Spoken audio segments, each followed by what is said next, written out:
Good morning student. Individual math with Alok में एक बार फिर आपका स्वागत है। आज पॉलिटेक्निक का ये 5वां दिन है, डे 5 है। मॉडल पेपर एक ही है। एक दिन में लगभग एक 15 से 20 मिनट में जो है 4 ही 5 क्वेश्चन हो पाते हैं, लेकिन जो भी होते हैं वो सॉलिड होते हैं।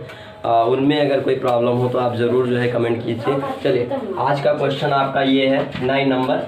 log 15 to 14/15, log 3/25, log 7/9। इसकी वैल्यू आपको बतानी है। इनसे पहले हम थोड़ा सा जानते हैं कि फार्मूले क्या हैं जिनका यूज हम इसमें कर रहे हैं। एक चीज़ और भी हम बता चुके हैं, आज फिर बता रहे हैं। आपके पास एक कॉपी होनी चाहिए जिसमें फार्मूले लिखे हों, छोटी सी पतली सी जो भी हो, जिस जैसे आप अरेंज कर पाएँ उसमें सारे फार्मूले लिखते रहिए जो हम बीच बीच में क्वेश्चनों में बताते हैं। फार्मूले लिखने से इकट्ठा हो जाएगा तो याद भी रहेगा और जो है बार बार रिवाइज होता रहेगा। जब भी ज़रूरत पड़े आप इकट्ठा करके देख सकते हैं। तो आज के फार्मूले की हम बात करते हैं। इसमें यूज क्या होने वाला है। एक फार्मूला छोटा सा है log m और अपान में log m, जिसे हम कह देते हैं log m minus log m। ये एक फार्मूला है log m minus log m। अगर हम यहाँ बात करते हैं log m इंटू n, तो हम इसे कह देते हैं log m plus log m। ये 2-3 फार्मूले देखने हैं। अगर कहीं लिखा हुआ है log m की पावर n, तो हम इसे कह देते हैं n log m। और अगर कहीं लिखा हुआ है log m बेस m, तो हम इसको कह देते हैं क्या, 1। ध्यान दीजिएगा, ये थोड़ा सा अलग है। इसका मतलब ये है कि अगर कहीं log 10 बेस 10 दिया हो तो 1 हो जाता है। कहीं कहीं बेस नहीं लिखा है तो भी उसका मान 1 होता है। तो ये तो फार्मूले हो गए log से रिलेटेड। अब इनका यूज कैसे करते हैं वो देखिए। यहाँ लिखा हुआ है log 14 से log 15। यहाँ पर लिखा हुआ log m/n, इसे हम लिखते हैं log m minus log n। तो हम यहाँ पर लिख देते हैं log 14 माइनस में log 15। शायद समझ में आ रहा हो। माइनस लगाएंगे, ब्रैकेट लगाएंगे, यहाँ पर फिर से लिखेंगे log 3 माइनस में log 25। शायद ये भी सबके समझ में आ रहा हो। फिर यहाँ लिखते हैं, ब्रैकेट लगाते हैं और लिखते हैं log 7 माइनस में log 9। ये भी समझ में आ रहा होगा। अब यहाँ पर देखिए क्या बचा है। ये जो है 14 जो है, ये 14 बनता है 2 इंटू 7 से। ये जो 15 है ये बनता है 3 इंटू 5 से। ये हो गया। माइनस से ब्रैकेट खुलेगा, यहाँ से ये थोड़ा सा देख लीजिए, थोड़ा कंफ्यूज मत होइए। यहाँ से ये log 3 लिखा रहने दीजिए और यहाँ से माइनस माइनस प्लस हो जाएगा, ये log हो जाएगा। 55 को क्या लिखते हैं, 5 की पावर 2। यहाँ पे आते हैं तो माइनस में log 7 हो जाएगा और यहाँ पर माइनस माइनस प्लस में, और 9 को लिखते हैं हम 3 की पावर 2। अब एक लाइन और, यहाँ पर हो जाएगा log 2 और यहाँ पर देखिए इस फार्मूले को देखिए m इंटू n, तो log 2 प्लस में log 7 हो जाएगा, माइनस में log 3 हो जाएगा और प्लस में log 5 हो जाएगा। ऐसे ही ये माइनस इस log 3 ऐसे लिखा रहेगा। यहाँ पे पावर है तो ये पावर इधर आएगी तो ये हो जाएगा 2 log 5 हो जाएगा। और ये माइनस में log 7 है तो 7 ही हो जाएगा। ये आपका प्लस में 3 log 3 है, सॉरी 2 log 3 है तो ये 2 log 3 हो जाएगा। ये हो गया। यहाँ से अगर आप ब्रैकेट खोल रहे हैं या देखिए कुछ कटने वाला हो तो काट भी सकते हैं। जैसे ये प्लस माइनस थोड़ा सा छोटा हो जाएगा और कुछ कटने वाला है नहीं, दिख नहीं रहा है। चलिए आगे देखते हैं। ये आपका हो जाएगा log 2, ये आपका हो जाएगा माइनस में log 3 और ये आपका हो जाएगा माइनस में log 5 और ये आपका हो जाएगा log 3 और ये आपका हो जाएगा माइनस, ये आपका जो है क्या है, प्लस है, सॉरी ये आपका है प्लस 2 log 5 और ये आपका है प्लस में 2 log 3। यहाँ पर देखिए एक log यहाँ है, एक log यहाँ है, जोड़ोगे तो हो जाएगा माइनस 2 log 3 और ये प्लस में 2 log 3 लिखा हुआ है, यानी इन सबको हम काट देंगे। बचा क्या, log 2 बच रहा है।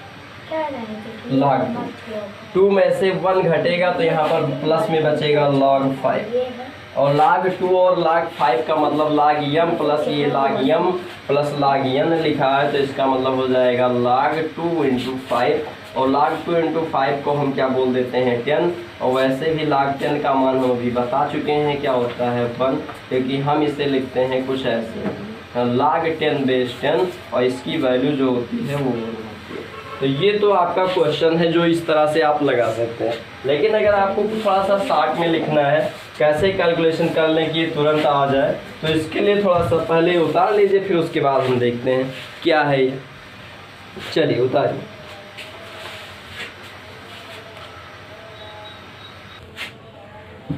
हाँ, तो ये क्वेश्चन जो हम अभी लगा चुके हैं, इसकी ट्रिक हम देखते हैं थोड़ा सा।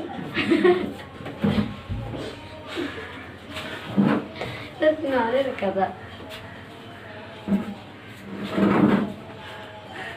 चलिए, अगर हम ट्रिक की बात करें, हम ट्रिक देखते हैं, तो log m minus log n minus log z कह सकते हैं या p कह सकते हैं, जो भी है m n p कह सकते हैं। तो अगर हम इनको देखेंगे, इन दोनों को हम देख रहे हैं, तो हमें मिल रहा है log 14/15 और गुणे लगा देंगे। गुणे क्यों? क्योंकि ये यहाँ पर भाग होता है, चलिए भाग ही लगा देते हैं। भाग लगाते हैं तो ये 3 आपका हो जाएगा क्या 15 25, और फिर भाग लगाएंगे तो आपका 7 हो जाएगा क्या 9। ये अगर हम इसको इकट्ठा देखें तो हमें मिलेगा log 14/15 और इंटू हो जाएगा आपका 20/3 और इंटू हो जाएगा आपका 9/7। चलिए, ये आपका कटेगा 3 3 जा 9 और 3 5 जा 15, 5 5 जा क्या 25, 7 2 जा 14। तो ये कुल मिला के आपको मिल गया log 10 और log 10 की वैल्यू आप पा जाएंगे। तो इस तरह से आप थोड़ा सा शॉर्ट फॉर्म में लगा सकते हैं अगर आपको फार्मूले यूज करने आते हैं तो। ठीक है, बहुत ईजी है, कुछ भी कठिन नहीं है। चलिए मिलते हैं अगले क्वेश्चन से। अगला क्वेश्चन आपका कह रहा है अगला क्वेश्चन कह रहा है कि उस वृत्त का क्षेत्रफल कितना है जिसकी परिधि 11 सेंटीमीटर भुजा वाले वर्ग के बराबर है। ध्यान दीजिएगा, ये क्या कह रहा है? कह रहा है उस वृत्त का क्षेत्रफल कितना है जिसकी परिधि 11 सेंटीमीटर भुजा वाले वर्ग के बराबर है। ध्यान दीजिए, तो सबसे पहले हमें क्या करना है, एक वृत्त बनाना है और एक वर्ग बनाना है, और ये जानना है वृत्त और वर्ग की परिधि क्या है। वृत्त और वर्ग की परिधि क्या है। फिर उसके बाद देखिए, ध्यान दीजिए, ये आपका वृत्त है, ये आपका वर्ग है, इसकी भुजा कितनी है 11 सेंटीमीटर, और ये आपकी वृत्त है, इसकी भुजा, इसकी त्रिज्या जो है हम r मानते हैं, इसकी परिधि होती है 2πr, और इसका परिमाप, परिधि मतलब परिमाप ही होता है 4 गुणे भुजा, यानी 4 गुणे कितना 4 गुणे भुजा हम लिख सकते हैं। और ये दोनों आपस में बराबर है, तो हम यहाँ पर लिखते हैं 2πr बराबर 4 × 11। तो ये आपका r का मान, आप r की वैल्यू आ जाएगी। यहाँ वैल्यू निकाल लेते हैं, थोड़ा सा सही रहेगा। पाई का मान 22/7 होता है और इंटू r हो जाएगा, और इसका टू 4 × 11 हो जाएगा। अगर हम यहाँ से काटना चाहें या r का मान निकालना चाहें तो 4 × 11 × 7/22 × 2 हो जाएगा। तो 11 दूना 22, 2 दूनी 4, यानी r की वैल्यू कितनी आई 7। तो 7 सेंटीमीटर r की वैल्यू आई। अब आपको क्षेत्रफल चाहिए, तो क्षेत्रफल, वृत्त का क्षेत्रफल होता है πr²। पाई की वैल्यू आप सभी जानते हैं, r के स्क्वायर आप 7 रख देंगे, इजी आपको आंसर मिल जाएगा। क्वेश्चन देखिए, फिर से देखिए क्वेश्चन क्या कह रहा है। क्वेश्चन में दिया हुआ है कि उस वृत्त का क्षेत्रफल निकालिए। यहाँ पर दिया हुआ है उस वृत्त का क्षेत्रफल बताइए, क्षेत्रफल बताइए जिसमें वृत्त की परिधि जो है 11 सेंटीमीटर वर्ग वाले भुजा वाले वर्ग के परिमाप के बराबर है। अब आई थिंक सबके समझ में आ रहा होगा। तो ये क्वेश्चन है, आप सबसे पहले इनको कंपेयर करेंगे, उसके बाद आपको जो है आंसर मिल जाएगा। तो अगले क्वेश्चन पे चलते हैं। चलिए उतार लीजिए क्वेश्चन।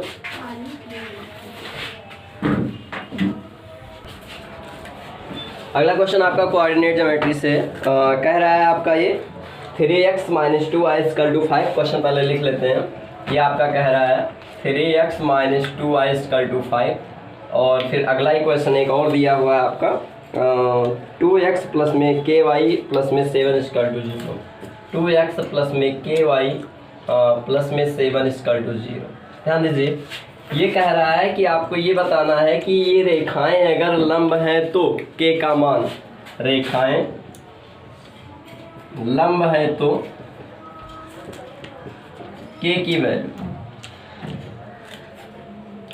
ये आपको बतानी है। अब ध्यान दीजिए, अगर ये लंब है तो आपको सबसे पहले प्रवणता चाहिए। एक्चुअली ये कोऑर्डिनेट का है, वो भी क्लास 11th 12th में आप आएंगे तब आपको ये मिलेगा। आपको ढाल मिलेगी, ढाल प्रवणता, है ना, ये सब एक ही होती है। तो हम अगर इसकी प्रवणता निकालते हैं तो हम पहला इक्वेशन है, ये फर्स्ट इक्वेशन, इसलिए हम नाम दे रहे हैं m1। और m1 इक्वल टू होता है माइनस यक्स का गुणांक, माइनस यक्स का गुणांक और बटे में y का गुणांक। ये आपका एक फार्मूला होता है, माइनस यक्स का गुणांक बटे y का गुणांक, ये फार्मूला होता है। और इसका मतलब हो जाएगा यक्स के जगह पर क्या लिखा हुआ 3, y के जगह पर क्या लिखा हुआ -2। कुछ स्टूडेंट ऐसे हैं जिनको ये नहीं पता चलता कि एक्स वाई के गुणांक क्या हैं। तो अगर हम एक्स वाई के गुणांक a b और c मान लें, a b और c मान लें, तो यहाँ से a equal to 3, b equal to ये पूरा माना जाएगा, ना कि खाली 2। तो b इक्वल टू -2 और c की वैल्यू क्या होगी 5 होगी।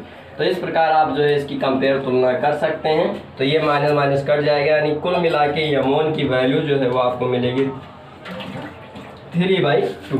अब बात आती है m2 की वैल्यू। m2 को देखते हैं तो माइनस एक्स का गुणांक, यानी डायरेक्ट आप जाइए -2, y का गुणांक k। अब कह रहा है रेखाएं लंब हैं तो k का मान। अब जब रेखाएं लंब होंगी, ध्यान दीजिएगा, रेखाएं लंब होंगी तो m1 इंटू m2 की वैल्यू जो है वो -1 होती है। ये कोऑर्डिनेट ज्योमेट्री के जो है वो फैक्ट है कि अगर रेखाएं लंब हैं तो m1 इंटू m2 की वैल्यू जो है वो कितनी होती है -1 होती है। अब अगर हम बात करते हैं कि अगर -1 है तो फिर आगे अगर समांतर रेखाएं हैं, लंब तो हो गया, यहाँ पर देखते हैं अगर समांतर रेखाएं हैं तो समांतर के लिए m1 इक्वल टू आपका m2 होता है। तो यहाँ पर हम बात करते हैं m1 की वैल्यू आपकी 2/3 3/2 है और m2 की वैल्यू -2/k है। इक्वल टू कितना दिया हुआ -1, ये 2 से 2 कट जाएगा तो ये आपका -3/k इक्वल टू हो जाएगा -1, माइनस से माइनस कट जाएगा तो k की वैल्यू 3 हो जाएगी। यानी हम कह सकते हैं k इक्वल टू 3 के लिए जो रेखा ये है वो इसके लंब है, ऐसा हम कह सकते हैं। चलिए उतार लीजिएगा, अगला क्वेश्चन देखते हैं।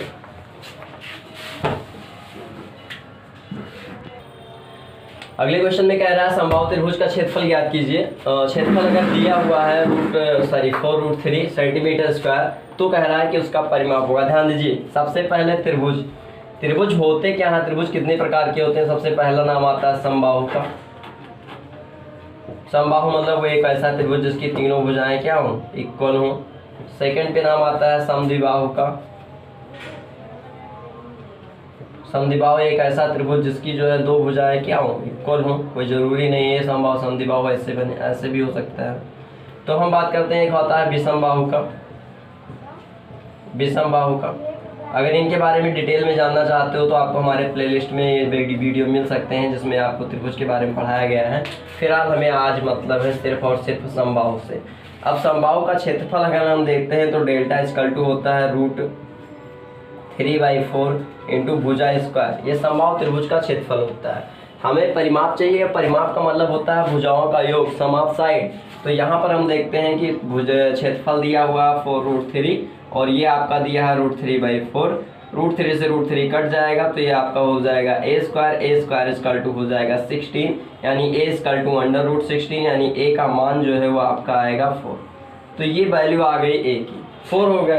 अब आपको क्या चाहिए, परिमाप चाहिए। तो यहाँ पर हम लिखते हैं परिमाप बराबर, परिमाप होता है सम ऑफ साइड। अब इसकी कितनी साइड है, 3 साइड है, तो 3 है, a + a 3 है, तो 3 × 4 यानी 12 सेंटीमीटर आपका आंसर हो जाएगा। तो आगे चलते हैं, ये आप उतार लीजिए, क्वेश्चन इजी है एकदम, त्रिभुज पे है। त्रिभुज के बारे में और बहुत सारी चीज़ें हैं जो आपको प्लेलिस्ट के वीडियो में मिल जाएंगी, तो आप ज़रूर ट्राई कीजिए। चलिए आगे चलते हैं, क्वेश्चन शायद सभी लोग उतार लिए होंगे। और आगे अगला क्वेश्चन आपका ट्रिग्नोमेट्री से है, और ट्रिग्नोमेट्री जो है वो बहुत इजी है, ये क्वेश्चन ही बहुत इजी है, आइडेंटिटी है।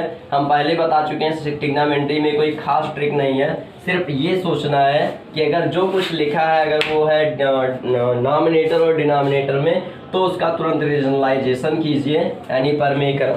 जैसे क्वेश्चन आपसे कह रहा है 1 + sin/1 - sin अंडर रूट में, 1 + sin और अपान 1 - साइन, और वो भी किसमें, अंडर रूट में। हमें सबसे पहला काम क्या करना है कि अंडर रूट हटाने के लिए इनको स्क्वायर में हम बनाना पड़ेगा, और स्क्वायर बनाने के लिए इसका रीजनलाइजेशन जरूरी है। तो हम सबसे पहले स्टेप में करते हैं रीजनलाइजेशन। अब अगर हम रीजनलाइजेशन करते हैं तो हमें ये मिलता है a प्लस बी यानी a प्लस बी का होल स्क्वायर, और यहाँ से अगर हम देखते हैं तो a माइनस बी यानी a square minus B square. यहाँ पर हम ध्यान दें थोड़ा सा, a प्लस बी और a माइनस बी का मतलब होता है a square minus B square. और आगे हम चलें, अगर 1 स्क्वायर है तो इसे 1 समझते हैं, और 1 माइनस साइन स्क्वायर का मतलब होता है आपका कॉस स्क्वायर। तो यहाँ से हम देखें तो आपका जो ऊपर स्क्वायर है वो बाहर निकलेगा, तो रूट हटा देगा, अभी ना हटाइए, ऐसे लिखा रहने दीजिए। 1 प्लस साइन एक्स की होल स्क्वायर हो जाएगा, और नीचे आपका क्वेश्चन आंसर बचेगा कॉस स्क्वायर एक्स। ये स्क्वायर दोनों रूट को हटा देंगे, क्योंकि हमें पता है कि अगर एक्स स्क्वायर कहीं लिखा तो इसकी वैल्यू कितनी होती है एक्स। तो ये आपका हो जाएगा 1 प्लस साइन एक्स, और अपान में हो जाएगा कॉस। अगर इस कास को जो है फैक्टराइज करते हैं, अलग अलग भागों में बांटते हैं, तो 1 कास हो जाएगा 1 अपान कास, और साइन अपान कास हो जाएगा। और 1 अपान कास का मतलब होता है सेक, और साइन अपान कास का मतलब होता है आपका tan। तो इस प्रकार हमें जो आंसर मिलेगा वो सेक और tan में मिलेगा, और यही आपका आंसर। आप इस पर टिक कर सकते हैं, 4 विकल्प दिए होंगे जिसमें कहीं ना कहीं लिखा होगा सेक प्लस tan या tan प्लस सेक, तो उस पर आप टिक कर सकते हैं। तो आज इस पॉलीटेक्निक के जो है क्लास में बस इतना ही, 3-4 क्वेश्चन हैं, बहुत हैं, इन्हें रिवाइज कीजिएगा, और अगर कुछ कोई प्रॉब्लम हो रही है तो आप ज़रूर बताएं। तो आज की वीडियो में बस इतना।